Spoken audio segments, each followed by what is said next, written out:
Yo, what's good, YouTube? I am back. Yeah, I know it's been a little minute, but we're gonna get straight into this video. And like I said, you can always check out my channels, Definitely Boy Nah Gaming. And I also got Nah the Beat Maker. I'll be uploading beats, like a music page. So I'll be active on there, but I'm definitely getting back active, man. I'm gonna definitely have like 2 or 3 videos going. So definitely look out for that. Definitely look out for that. But let's get straight into the video, y'all. I know it's been a minute. I know. But let's get straight into the video. I'm sorry, we got Michael Jordan gets blasted by Isiah Thomas. Let's see what this video is about. I know they had some beef in the past. I guess you could say they had some beef. You know, they didn't really like each other. But yeah. And I also shout out to Uncle Hoops. Let's get straight into it. It seems like every 4 to 5 months, NBA Hall of Famer Isiah Thomas randomly comes out of the woodwork with the same old attacks on Michael Jordan, as well as the Bulls. And look, nearly 4 years removed from The Last Dance, the documentary that reignited all these old feelings and old rivalries, Michael Jordan still has remained completely silent, where someone like Isiah Thomas, even Scottie Pippen, have been talking non-stop. And at this point, I'm convinced Isiah Thomas, on at least one TV in his house, has that Last Dance documentary running on repeat 24/7, 365. And it's actually pretty impressive how someone who's almost 65 years old can hold a grudge for this long. And Isiah is so stuck in his ways, has so much hatred for the Bulls, Pippen, and Jordan, I wouldn't be surprised if under the table he was paying Larsa Pippen to date MJ's son. He's that bitter, he's that hateful, that he might just go that far. Now, looking at Isiah's newest attacks on Jordan, it's kind of the same old thing.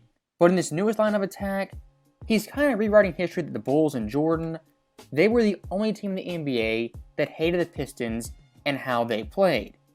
But as you guys know, back in the late 80s, the entire NBA, virtually every fan, hated the Pistons and the way they played. Y'all want? That's exactly what I was about to say. Like, how does the Pistons hate how the Bulls play? But look how the Detroit Pistons, the bad boys, is playing so dirty. Like, come on, man. Lambert and all of them, like, get out of here, man. Want him to win? Y'all changed all the rules so he can win. These are the facts. I go down the lane, I get my ass beat. You see pictures of Michael Cooper scratching Larry Bird's jersey off, right? You see Kevin McHale slamming Kurt Rambis to the floor. You see Dr. J, fine on Bird, right? Everybody getting hit. Oh, but he can't get hit? So we're gonna change all the rules so he can dunk, because they marketing the dunk. So stopping that clip right there, once again, it's total revisionist history on Isiah Thomas's part, trying to clean things up, make things look like Jordan was the only guy who hated the Pistons. And I'm sure, as you guys know, someone like Larry Bird, even until this day, can't stand Bill Laimbeer. Even Magic Johnson, him and Isiah's relationship in the 2000s, 2010s, it was pretty rocky. And after their second meeting in the finals, Magic's on record saying their relationship past that moment was never the same. Again, it wasn't just MJ and the Bulls who hated the bad boy Pistons. It was quite literally everyone. And the worst thing I saw in that clip was Isiah making really a big excuse, trying to put a big asterisk on Jordan and his championships, as the one thing he goes to is the rule changes. Now, I went back and looked at the rule changes. The only major tweak I saw was the flagrant foul rule. And the year that rule was implemented was 1990-1991. Now, of course, that year for the Bulls, they won their first championship. But is it that black and white that the flagrant foul rule led to Jordan and the Bulls finally winning a championship? I don't think so. Because by 1991, the Bulls, they were battle-tested, they were younger, they were hungrier, and the Pistons very obviously had 3 straight finals, were looking for a three-peat, something that hadn't been done since Bill Russell's Celtics. 1991, for that season, all the stars aligned for Jordan and the Bulls to finally take over.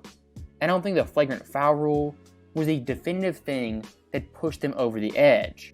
And in a weird roundabout way, Isiah Thomas he's kind of downplaying his own teams and how good they were on defense.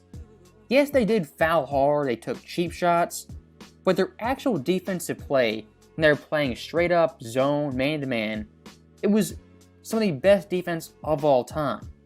And saying the bad boy Pistons were just purely dirty players, look, they were dirty, but they played really good defense. And saying the flagrant foul rule just took Detroit out. It downplays Dumars, John Sally, Dennis Rodman, Mark Aguirre, Vinnie Johnson, and that whole host of players. Now, looking at our second Isiah Thomas clip, he once again is back with the same nonsense, half-truths, and revisionist history. Let me clarify this for the youngsters on the panel. Yeah, Jordan was a great player in the 80s, but they were finishing third and fourth in the division. Yes, exactly. Yes. Okay, so I know all y'all watching want to say, oh, Jordan he was great in the 90s. Yes. He dominated in the 90s. Yes. But in the 80s, he was out in the first round. So if you let Isiah Thomas tell NBA history, it's pretty cookie cutter, clean, this happened, that happened, and it's all just kind of in a line, black and white, no gray. And that's the problem with NBA debates, a lot of NBA fans, things aren't always that simple. As when it comes to Jordan and the Bulls in the 1980s, yes, they didn't win championships, but they weren't always a first-round exit and a bottom-feeding team.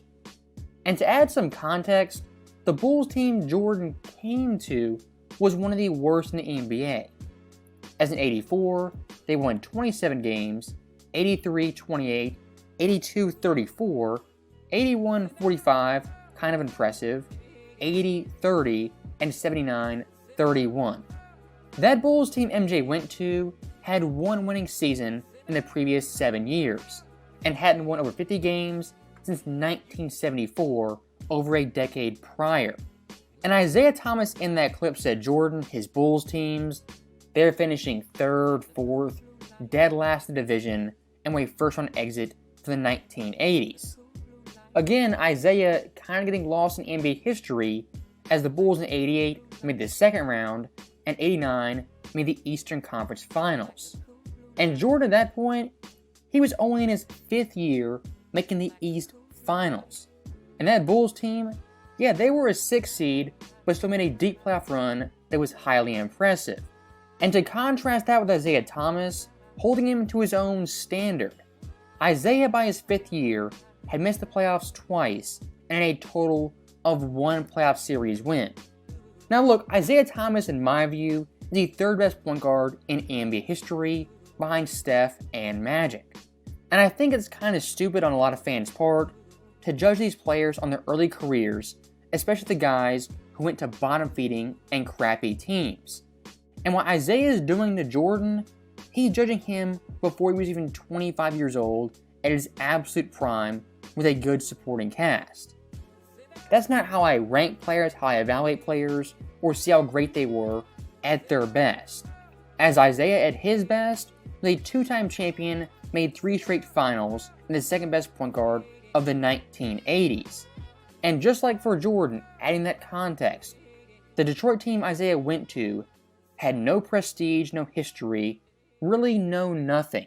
As in 81, they won 21 games, 80-16, 79-30, and 78 only 38. What Isiah Thomas did for the Pistons, in a lesser degree is what Jordan did for the Bulls. He took a team and a franchise that had never won anything and made them a perennial champion that won multiple rings. And looking at Isiah's #1 player in NBA history, his so-called GOAT, he didn't win his first championship till his 9th season by forming a super team, compared to Jordan, who won his first title in his 7th year with the team that drafted him.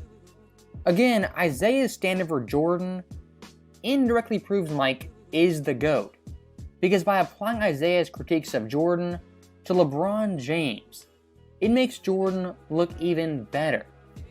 Now, looking at Isiah Thomas as the player, the NBA champion, one of the best point guards of all time, what I'm kind of concerned about is younger fans only seeing Isiah Thomas as the bitter old point guard obsessed with Jordan. Because look, Isiah Thomas, in my view, is one of the more underrated players in NBA history. As many don't know, Isiah Thomas sacrificed his own game, his stats, his points, his assists to win championships. And sadly, 20 years from now, 25, 30, Isiah's overall legacy might be tarnished by his hatred of Michael Jordan. As always, thank you guys for watching. Hope you enjoyed it. I'll see you next time. Alrighty, that wraps up this video. But yeah, man, Isiah has been hating on a lot of people, man. Larry Bird he hates on. Like I said, Jordan. You know, like, what is it? How many championships Isiah won? One, I believe. I think it was just one. To be honest, I think it really was just one. And Jordan won 6. Like, come on, man. Excuse me, y'all. But yeah, anyway, man, subscribe if you're new. Hit that like button. Turn on that bell, man. I'm bringing out these videos. I know I've been off, but I'm definitely coming back, y'all. I'm definitely coming back. I know I said that before. But also, it's just like I said, excuse me, I'll be uploading on my other channels too. So check out all my channels in the description down below. So you definitely see me there. But I'm definitely going to keep bringing all these videos back, y'all. I know it's been a minute, but I'm just working. Just bear with me. Anyway, man, I love y'all. Appreciate all the love and support, man. Appreciate all the love and support. We're going to keep going up. We're going to keep running this up, y'all.